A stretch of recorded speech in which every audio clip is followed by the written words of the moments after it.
जनता मुझसे पूछ रही है क्या बतलाऊं, जन कवि हूँ मैं साफ कहूँगा क्यों हकलाऊं। ऐसे स्पष्ट वक्ता एवं निर्भीक हिंदी साहित्य के महान कवि जिन्होंने एक फक्कड़ यायावर का जीवन बिताया, ऐसे महान कवि नागार्जुन से संबंधित आज उनके प्रकृति प्रेम से संबंधित पाठ हिमालय की बेटियां हम पढ़ने जा रहे हैं। उसके पहले मैं किरण अपने YouTube चैनल साहित्यिक सोचों में आप सभी का स्वागत करती हूँ एवं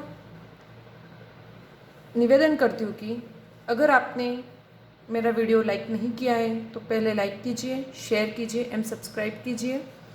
तो हम शुरू करते हैं हिमालय की बेटियां शीर्षक पाठ। इसकी विधा है निबंध। यह एक निबंध है और लेखक का नाम है नागार्जुन, जिनका मूलतः नाम था वैद्यनाथ मिश्र। हिमालय आप सभी को पता है, हिमालय एक पर्वत विशेष है। हम संज्ञा पढ़ चुके हैं, इसलिए अगर मैं हिमालय शब्द में आपसे संज्ञा पूछूं तो अभी तक आपका जवाब आ जाना चाहिए। हिमालय में कौन सी संज्ञा है? व्यक्तिवाचक संज्ञा। हम साथ साथ में व्याकरण की भी चीज़ें देखते जाएंगे, उनको जितना दोहराएंगे उतने ही हमारे व्याकरण पे पकड़ अच्छी होगी। कि बेटियाँ, ठीक है, हिमालय की बेटियाँ। बेटियाँ शब्द बहुवचन है, इसका एक वचन रूप होगा बेटी। मतलब हिमालय पर्वत से निकलने वाली नदियों को यहाँ पर हिमालय की क्या कहा है? बेटियाँ। नागार्जुन ने यह निबंध उनके प्रकृति प्रेम का दर्शाने वाला है। इसमें उन्होंने हिमालय पर्वत से निकलने वाली समस्त नदियों को उनकी बेटियां कहा है तथा हमें प्रकृति के रक्षक बनने की प्रेरणा दी है, ना कि हमें प्रकृति का भक्षक बनना चाहिए। उन्होंने हिमालय से निकलते समय इन नदियों का स्वतंत्र एवं निश्चल रूप का हमारे सामने वर्णन किया है तथा जब यही नदियाँ बह करके पहाड़ी भूमि पर आती है तब उनका जो रूप होता है उस रूप का भी उन्होंने वर्णन किया है। तो चलिए शुरू करते हैं आज का पाठ हिमालय की बेटियाँ। अभी तक मैंने उन्हें दूर से देखा था, बड़ी गंभीर, शांत, अपने आप में खोई हुई लगती थी। नागार्जुन स्वयं कह रहे कि वो जब हिमालय भ्रमण करने गए तब उन्होंने वहाँ का प्राकृतिक सौंदर्य देखा और वो वर्णन करते कि जब मैंने पहले अभी तक इन नदियों को और इन प्राकृतिक छटाओं को बड़ी दूर से देखा था, बड़ी गंभीर है, शांत है और अपने आप में खोई हुई लगती है, लेकिन आज ये नदियाँ ऐसी लग रही है मानो यहाँ पर हिमालय प्रदेश में इन नदियों का जो रूप है वो कैसा है? गंभीर है, शांत है और ऐसा लगता है मानो ये अपने आप में ही खोई है। संभ्रांत महिला की भांति वे प्रतीत होती है। संभ्रांत मतलब जो अच्छे कुलीन धनिक परिवारों की औरतें होती है वैसी लगती है, जो बिल्कुल कम बोलती है, सीधी साधी रहती है और उनमें उनके व्यवहार में एक लिहाज होता है, तो वैसी लग रही थी नदियाँ। उनके प्रति मेरे दिल में आदर और श्रद्धा के भाव थे। लेखक के नागार्जुन जी के मन में हिमालय की बेटियाँ अर्थात गंगा, यमुना, सतलज इत्यादि जितनी भी नदियाँ जो हिमालय से निकलती हैं उनके प्रति क्या भाव थे? आदर और श्रद्धा के। माँ और दादी, मौसी और मामी की गोद की तरह उनकी धारा में डुबकियाँ लगाया करता हूँ। कहते मैं जब छोटा था तब से मैं इन विभिन्न नदियों की सैर की और उन नदियों में मैं डुबकियाँ लगाया करता था और मुझे ऐसा लगता था मैं मानो मेरी माँ, दादी या मौसी या मामी की गोद में हूँ। परंतु इस बार जब मैं हिमालय के कंधे पर चढ़ा तो वे कुछ और रूप में सामने थी। लेकिन प्रत्येक नदी किसी न किसी उद्गम स्थल से निकलती है, तो हिमालय हमारे देश में बहने वाली बहुत सारी नदियों का उद्गम स्थल है। मतलब जहाँ से नदियाँ भूमि से बाहर निकलती है, जहाँ से उनका उद्गम क्षेत्र है, तो वहाँ से बहना शुरू होती थी। कि देख आज तक मैंने नदियों को मैदानी भाग में तो देखा था, लेकिन पहली बार मैंने उनको जहाँ से इनका उद्गम क्षेत्र अर्थात हिमालय से देखा। मतलब जब लेखक हिमालय की सैर करने जाता है, हिमालय यात्रा पे जाता है, तो तब वो हिमालय पर्वत के ऊपर चढ़कर उसको लगता है मानो वो उसके हिमालय पर्वत के कंधे पर चढ़ा हो और उस कंधे से वो पूरा आसपास का वातावरण देख रहा है। तो उसे वहाँ क्या दिखाई देता है? मैं हैरान था कि यही दुबली पतली गंगा, यही यमुना, यही सतलुज समतल मैदानों में उतर कर विशाल कैसे हो जाती है। अब वहाँ पर हिमालय पर्वत से निकलने वाली 3 नदियाँ गंगा, यमुना और सतलज, इन तीनों का वर्णन लेखक करते हुए कह रहा है कि जो नदियाँ मैदानी भागों में, हम मैदानी इलाके में रहते हैं, तो मैदानी इलाकों में आते आते ये नदियाँ जो होती है वो कैसी हो जाती है? दुबली पतली, बिल्कुल उनका जो पानी है वो कम लगता है, एक साथ वो बहाव इतनी तेजी की धारा में नहीं होती है। इनका उछलना और कूदना, खिलखिलाकर लगातार हंसते जाना, इनकी यह भावभंगी, इनका यह उल्लास कहाँ गायब हो जाता है मैदान में जाकर।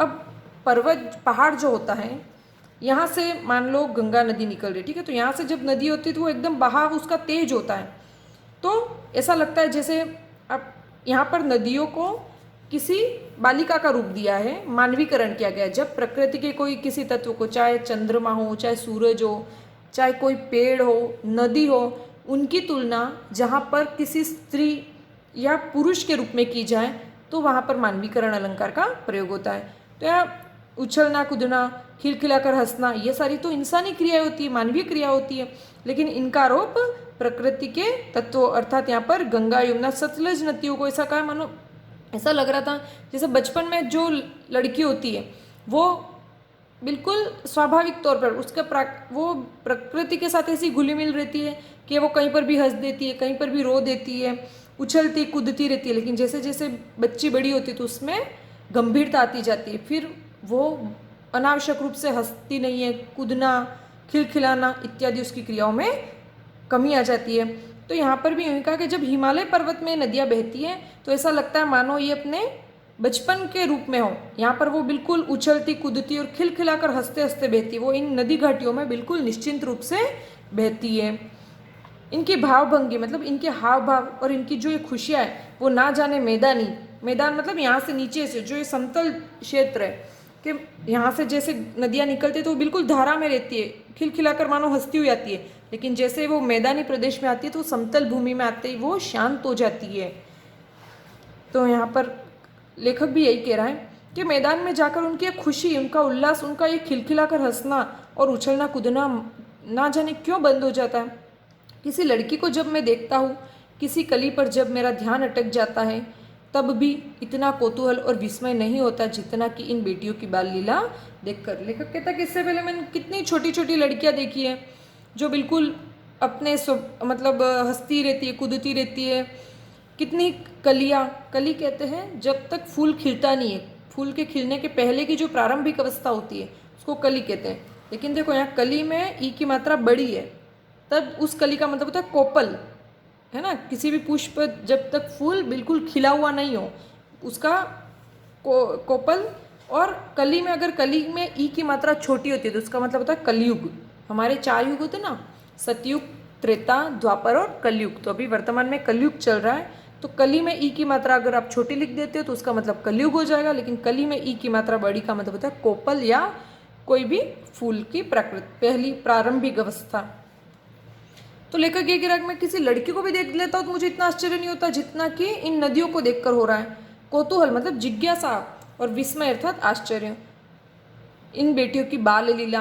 अब हिमालय पर्वत प्रदेश में जब ये नदियाँ बहती है तो तब वो उनका कौन सा समय होता है? बाल लीला मतलब उनका बचपन। हिमालय प्रदेश में बहने तक का वो समय जो था वो इन नदियों का बचपन होता है, लेकिन जैसे ही मैदानी प्रदेश में वो आती है तो वो अपने यौवन में आ जाती है। कहाँ ये भागी जा रही है? वह कौन लक्ष्य है जिसने इन्हें बेचैन कर रखा है? ये जब हिमालय पर्वतों से निकल के बहती है तब इन नदियों को लेके ऐसा लग रहा है मानो ये किसी चीज़ को पाने के लिए भागी जा रही है। ना जाने इनका कौन सा लक्ष्य है कि इनको किस चीज़ को प्राप्त करना, जो इतनी बेचैनी के साथ ये बिल्कुल तेज तीव्र धारा में बही जा रही है। अपने महान पिता का विराट प्रेम पाकर भी अगर इनका हृदय अतृप्त ही है तो वह कौन होगा जो इनकी प्यास मिटा सकेगा? तो देखो यहाँ पर गंगा, यमुना और सतलज को तो बेटियां कहा है और उनका पिता किसको कहा है? हिमालय को। अगर हिमालय इतना विराट पर्वत है लेकिन इसका प्रेम भी अगर इनको यहाँ पर रोके नहीं रख रहा है, फिर भी ये हिमालय पर्वत से बहकर निकलकर मैदानी प्रदेश में आ रही है और आगे बहती जा रही है, तो ऐसी कौन सा लक्ष्य जो इनको प्राप्त करना है, या ऐसा कौन होगा जो इनकी प्यास मिटा सकेगा। अर्थात जो गंगा, यमुना, ब्रह्मपुत्र, सरस्वती, सतलज इत्यादि जो नदियाँ हैं वो हिमालय पर्वतमाला से निकलती है और फिर वो मैदानी प्रदेशों में बहते हुए अंतिम में समुद्र में जाकर मिल जाती है। तो इन्हीं सारी चीज़ों को यहाँ पर मानवीकरण के माध्यम से लेखक कह रहा है कि हिमालय पिता का प्रेम पाकर भी ये नदियाँ कैसी रहती है, अतृप्त। अतृप्त मतलब अशांत, उनको किसी चीज़ की प्राप्त करने की इच्छा, ललक है उनमें, जिसको प्राप्त करने के लिए वो बहती है और अपने पिता से दूर जा रही है। अतृप्त का विलोम होगा तृप्त। तृप्त अर्थात शांत और अतृप्त मतलब अशांत। बर्फ जली नंगी पहाड़ियाँ, छोटे छोटे पौधे, पौधों से भरी घाटियाँ, बंधुर अधित्यकाएँ, सरसब्ज उपत्यकाएँ, ऐसा है इनका लीला निकेतन। अब जब इनका बचपन जहाँ बीता, मतलब हिमालय घाटी क्षेत्र, उसका वर्णन करते हुए लेखक कह रहा है कि वो कैसा था कि पूरी जो पहाड़ियाँ थी वो तो कैसी थी, बर्फ की बनी हुई, लेकिन जैसे ये नदियाँ अपने साथ बहती है तो अपने साथ बर्फ को भी काट काट कर बहा ले जाती है। छोटे छोटे बहुत सारे घाटी प्रदेशों में बहुत सारे पौधे होते हैं। बंधुर अधित्यकाय, बंधुर अर्थात मुकुट, हिमालय पर्वत हमारे मुकुट के समान है, हमारे देश के मुकुट के रूप में हिमालय पर्वत का वर्णन आता है। तो इन पर्वतों की जो ऊपर की चोटियाँ हैं, ये चोटी है ना, ये तो भाग कहलाता है आदित्य का, है ना, और इसके पास का जो ये नीचे का प्रदेश है, जो समतल है, थोड़ा सा मैदानी प्रदेश है, घाटी वाला तराइन प्रदेश है, ये कहलाता है उपत्यका, है ना। तो ये प्रदेश जो होता है, अब यहाँ पर तो ये मुकुट के रूप में है, यहाँ पर कोई भी चीज़ उपज नहीं रहती है क्योंकि ये बहुत ही छोटा भाग होता है। लेकिन यहाँ पर जो तराई प्रदेश है, यहाँ पर बहुत ही हरियाली रहती है, हरा भरा रहता है। तो ये कह रहा है, लेखक कह रहा है कि जो पहाड़ के ऊपर की समतल भूमि है आदित्य का, तथा पहाड़ के नीचे की जो मैदानी या कह सकते हो तराइन घाटी भूमि है, वो कैसी है, हरी भरी। और ऐसा है इनका लीला निकेतन कि नदियाँ जो है उनके बहाव क्षेत्र में बड़ी बड़ी नदियाँ, बड़ी बड़ी घाटियाँ हैं, वो पहाड़ ऐसे हैं जो बर्फ़ से ढके हुए हैं। आदित्य का मतलब पहाड़ के ऊपर की समतल भूमि है और पहाड़ के नीचे का हरा भरा पूरा वातावरण है इनका घर। निकेतन मतलब घर इनका। खेलते खेलते जब ये जरा दूर निकल जाती है तो देवदार, चीड़, सरो, चिनार, सफ़ेदा, केल के जंगलों में पहुंचकर शायद इन्हें बीती बातें याद करने का मौका मिल जाता होगा। अब हिमालय पर्वत क्षेत्र में कौन कौन से पेड़ मिलते हैं, तो देवदार के, चीड़, सरो, चिनार, सफ़ेदा, केल हमने नहीं सुने क्योंकि हमारा जो क्षेत्र है वो पठारी और मैदानी क्षेत्र है, तो यहाँ पर होने वाली जो वनस्पति है वो भिन्न प्रकार की होती है। लेकिन हिमालय इत्यादि जो पर्वतीय प्रदेश है वहाँ पर इसी प्रकार के वन प्रदेश मिलते हैं। तो ये नदियाँ इन सारे वनों को, इन सारे जंगलों को पार करते हुए बहती है। कौन जाने बुढ़ा हिमालय अपनी इन नटखट बेटियों के लिए कितना सिर धुनता होगा। अब हिमालय को कैसा कहा है यहाँ पर, बुढ़ा, तो हिमालय की विशेषता हो गई। यहाँ पर ये बुढ़ा जो शब्द है वो विशेषण है, और अपनी बेटियों को क्या कहा है, नटखट, तो यहाँ पर ये नटखट और बुढ़ा ये दोनों विशेषता है।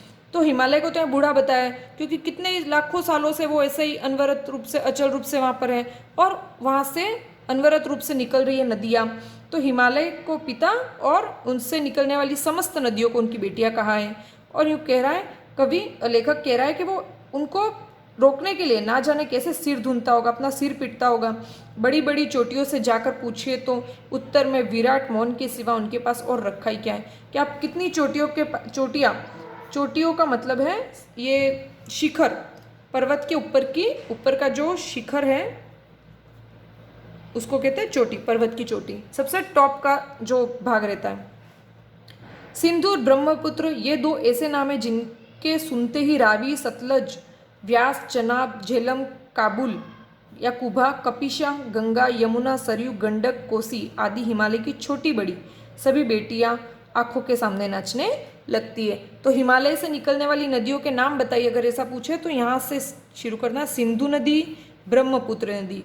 और इन नदियों की सहायक नदियाँ हैं जैसे रावी, सतलज, व्यास, चिनाब, झेलम, काबुल, कपिशा, गंगा, यमुना, सरयू, गंडक, कोसी, ये सारी जितनी भी नदियां हैं ये हिमालय की बेटियां क्यों? क्योंकि इनका उद्गम क्षेत्र कौन सा है? हिमालय है। हिमालय की छोटी बड़ी सभी बेटियां आंखों के सामने नाचने लगती है। वास्तव में सिंधु और ब्रह्मपुत्र स्वयं कुछ नहीं है। दयालु हिमालय के पिघले हुए दिल की एक एक बूंद न जाने कब से इकट्ठा होकर इन दो महानदों के रूप में समुद्र की ओर प्रवाहित हो रही है। अब यहाँ पर लेखक कह रहा है कि भाई सिंधु और ब्रह्मपुत्र का अपना अस्तित्व ही कहाँ से, वो पैदा कहाँ से हुई? तो दयालु, हिमालय को यहाँ पर कहा है दयालु, है ना, तो ये भी इसकी विशेषता हो गई। तो कह रहा है कि भाई हिमालय जो है वो बर्फ से ढका हुआ पूरा पहाड़ है, ठीक है। तो जैसे जैसे बर्फ पिघलती है तो वो नदी का रूप लेती है। तो ये जो सिंधु और ब्रह्मपुत्र नदियाँ है ये तो बस हिमालय के पिघलने से बनी हुई एक एक बूंद के रूप में बनी हुई एक नदी का रूप है। कितना सौभाग्यशाली है वह समुद्र जिसे पर्वतराज हिमालय की इन दो बेटियों का हाथ पकड़ने का श्रेय मिला। अब सिंधु और ब्रह्मपुत्र नदियाँ बहते बहते अंतिम में जाकर कहाँ मिलती है? अपने समुद्र में। तो यहाँ पर पर्वतों का राजा का है ना, हिमालय को पर्वतराज का मतलब है पर्वतों का राजा, तत्पुरुष समास से यहाँ पर है ना, कि उसको कहा सभी पर्वतों के राजा हिमालय जैसे महान पहाड़ की बेटियां सिंधु और ब्रह्मपुत्र को प्राप्त करने का श्रेय किसको है? समुद्र को, क्योंकि अंतिम रूप से ये दोनों नदियां कहाँ जाकर मिल जाती है? समुद्र में जाकर मिल जाती है। जिन्होंने मैदानों में ही नदियों को देखा होगा, अर्थात हम यदि हरिद्वार या फिर उसके नीचे के जो प्रदेश में जाकर अगर अपन गंगा और यमुना, सतलज इत्यादि नदियों को देखते हैं तो उनके ख्याल में शायद ही ये बात आ सके कि बूढ़े हिमालय की गोद में बच्चियां बनकर ये कैसे खेला करती हैं। क्योंकि हम मैदानी प्रदेश में जब इन नदियों को देखते हैं तो बिल्कुल शांत और गंभीर, मतलब ये धीरे धीरे बहती है।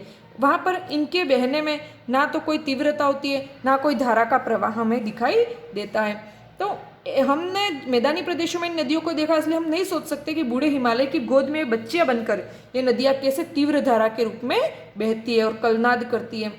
माँ बाप की गोद में नंग धड़ंग होकर खेलने वाली इन बालिकाओं का रूप पहाड़ी आदमियों के लिए आकर्षक भले ना हो, क्योंकि पहाड़ के लोगों के लिए नदियाँ इसी रूप में है, लेकिन मुझे तो ऐसा लुभावना, मतलब बहुत ही ज़्यादा लोग अपने ओर आकर्षित करने वाला प्रतीत हुआ कि वह रूप की हिमालय को ससुर और समुद्र को उसका दामाद कहने में भी कुछ झिझक नहीं होती है। तो यहाँ पर हिमालय को तो किसकी उपमा दी है? ससुर की, और समुद्र को क्या कहा है? दामाद। कैसा लग रहा है? मानो हिमालय ने अपनी दोनों बेटियां सिंधु और ब्रह्मपुत्र का विवाह समुद्र से करवा दिया और समुद्र उनका दामाद हो। तो समुद्र को दामाद की उपमा दी है और हिमालय को ससुर बताया। तो इस पूरे पाठ में मानवीकरण है। आगे देखिए, कालिदास के विरही यक्ष ने अपने मेघदूत से कहा था, वेत्रवती बेतवा नदी को प्रेम का प्रतिदान देते जाना, तुम्हारी यह प्रेयसी तुम्हें पाकर अवश्य ही प्रसन्न होगी। कि कालिदास ने अपना एक महान खंड काव्य लिखा है जिसका नाम है मेघदूत। उसमें भी उन्होंने एक ऐसी कहानी है कि विरही मतलब जो अपने प्रियतमा से दूर है, ऐसा यक्ष एक प्रजाति है। उस यक्ष जो था वो अपनी प्रेमिका से विरह में था, मतलब प्रेमिका से दूर था। तो वो जब बादलों को देखता तो वो बादलों को कहता है कि वेत्रवती, मतलब तुम बहते बहते जाना और अपनी वेत्रवती नदी को अपने प्रेम का प्रतिदान देते जाना, मतलब वहाँ पर जाके तुम गिर जाना बारिश के रूप में और उस बेतवा नदी से मिल जाना, कि तुम्हें जब वो नदी का जल में तुम प्रवाहित हो जाओगे, उससे मिल जाओगे तो उससे बहुत ही ज़्यादा प्रसन्नता होगी। यह बात इस चंचल नदियों को देखकर मुझे अचानक याद आ गई। कि लेखक कहता है जैसे मैंने नदियों को देखा तो मुझे मेघदूत महाखंड काव्य की याद आ गई। सोचा कि शायद उस महाकवि को भी नदियों का सचेतन रूप पसंद हो गया। सचेतन मतलब मनुष्य के रूप में, कि उन्होंने भी इस नदियों की जो कल्पना वो नदी एक मानव के रूप में की है। दरअसल जो भी कोई नदियों को पहाड़ी घाटियों और समतल आंगनों के मैदानों से जुदा जुदा शक्लों में देखेगा वह इसी नतीजे पर पहुंचेगा। कि हमने जो मैदानी प्रदेश में नदियाँ देखी है, लेकिन उन्हीं नदियों को जब हम पहाड़ी घाटियों में देखेंगे तो हमारे मन में स्वतः ये बात आएगी। काका कालेलकर ने नदियों को लोकमाता कहा है। काका कालेलकर नदियों को क्या कहते हैं? लोकमाता, मतलब लोगों की माता के समान है, क्योंकि इनके बिना हमारा जीवन निरर्थक है, हम जी नहीं सकते, जल के बिना तो जीवन संभव ही नहीं है। किंतु माता बनने से पहले यदि हम इन्हें बेटियों के रूप में देख ले तो क्या हर्ज है। अब माता कैसी होती? बिल्कुल गंभीर और शांत। तो जैसे पहाड़ी प्रदेश में बहने वाली नदियाँ तो माता का रूप होती है, लेकिन लेखक ने उनको मैदानी प्रदेशों में बहने वाली जो नदियाँ होती है वो तो माता के समान गंभीर और शांत होती है। लेकिन उन्हीं नदियों का रूप जब हम पहाड़ी क्षेत्र में देख ले तो वो बेटियों के रूप में लगती है, क्योंकि बेटियां बिल्कुल चंचल होती है। तो उनका चंचल रूप यदि देखना है तो हमको पहाड़ी क्षेत्र में जाना होगा। और थोड़ा आगे चलिए, इन्हीं में अगर हम प्रेसी की भावना करें तो कैसा, प्रेसी मतलब प्रेमिका, कि अगर इन नदियों को हम माता के रूप में, बेटियों के रूप में देखने के साथ ही साथ प्रेमिका के रूप में भी देखें तो कैसा रहेगा। ममता का एक और भी धागा है जिसे हम इनके साथ जोड़ सकते हैं, और एक और रिश्ता हम इन नदियों के साथ जोड़ सकते हैं, वो कौन सा है, बहन का। अर्थात लेखक ने नदियों के साथ कौन कौन से रिश्ते बताए, माता का रिश्ता, बेटी का रिश्ता, प्रेमिका का रिश्ता और बहन का रिश्ता। इन नदियों के साथ हम अलग अलग प्रकार के बहुत विभिन्न कवियों ने अलग अलग संबंध जोड़े हैं। एक दिन मेरी भी यही भावना हुई थी कि लेखक कह रहा है मेरे साथ भी एक दिन ऐसा ही हुआ कि थोलिंग, तिब्बत की बात है, एक कोई क्षेत्र है, मन उचट गया था, मतलब बिल्कुल उनका मन नहीं लग रहा था और तबीयत ढीली थी, थोड़ी तबीयत भी खराब थी।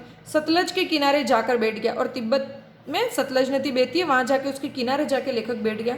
दोपहर का समय था, पैर लटका दिए पानी में, थोड़ी ही देर में उस प्रगतिशील जल ने असर डाला, और जैसे जैसे नदी बहती जा रही थी और उसके बहने से लेखक के मन में कितने भाव आ रहे थे और जा रहे थे, तन और मन ताजा हो गया, तो लगा मैं गुनगुनाने। और जैसे लेखक को जो भी उसकी तबीयत की खराबी थी और उसका मन में जो विचार चल रहे थे, जो परेशानियां थी, वो सारी धूमिल हो गई और लेखक गुनगुनाने लगता है, वो गाने लगता है, जय हो सतलज बहन तुम्हारी, लीला अचरज बहन तुम्हारी, हुआ मुदित मन हटा खुमारी, जाऊँ मैं तुम पर बलिहारी।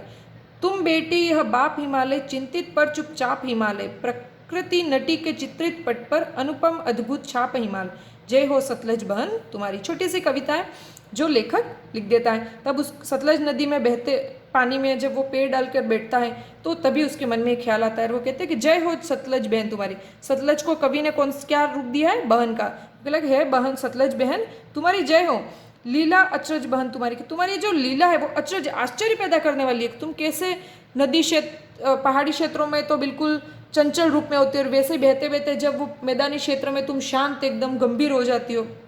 हुआ मुदित मन हटा खुमारी, कि जैसे ही मैं यहाँ पर आके तुम्हारे किनारे बैठा तो मेरा मन मुदित हुआ, मतलब प्रसन्न हुआ, और खुमारी, जो मेरे मन में आलस्य था, जो मेरी तबीयत की खराबी थी, वो सब दूर हो गई। जाऊँ मैं तुम पर बलिहारी, मैं तुम पर बलिहारी मतलब न्योछावर हो जाऊँ। तुम बेटी है बाप हिमालय, कि सतलज नदी को तो क्या कहा है, बेटी, और इस सतलज का बाप कौन है, हिमालय पर्वत। चिंतित पर चुपचाप हिमालय, के तुम्हारे लिए, तुम जब नदी के रूप में हिमालय से दूर होकर प्रवाहित होते होते समुद्र की तरफ बढ़ती हो, तो तुम्हारे लिए जो हिमालय वो बहुत चिंतित होता है, लेकिन फिर भी वो कैसा है, चुपचाप है, वो कुछ भी नहीं कहता है, मौन धारण करके रखता है। प्रकृति नटी के चित्रित पट पर, कि प्रकृति नटी, नट अर्थात अभिनय करने वाले, जो इनको अपन कह सकते हैं एक्टर एक्ट्रेस, है ना।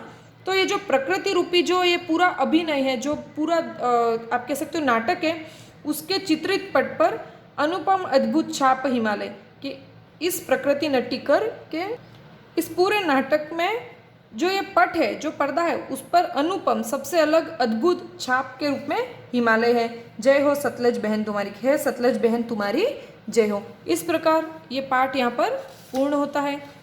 इस पाठ में आने वाले मुख्य शब्द है पहाड़ या कहूँ पर्वत, इनके 5-5 और नदी शब्द के भी 5 पर्यायवाची आपको याद कर दें, और एक बेटी शब्द के भी 3 शब्द हैं, पहाड़, नदी और बेटी।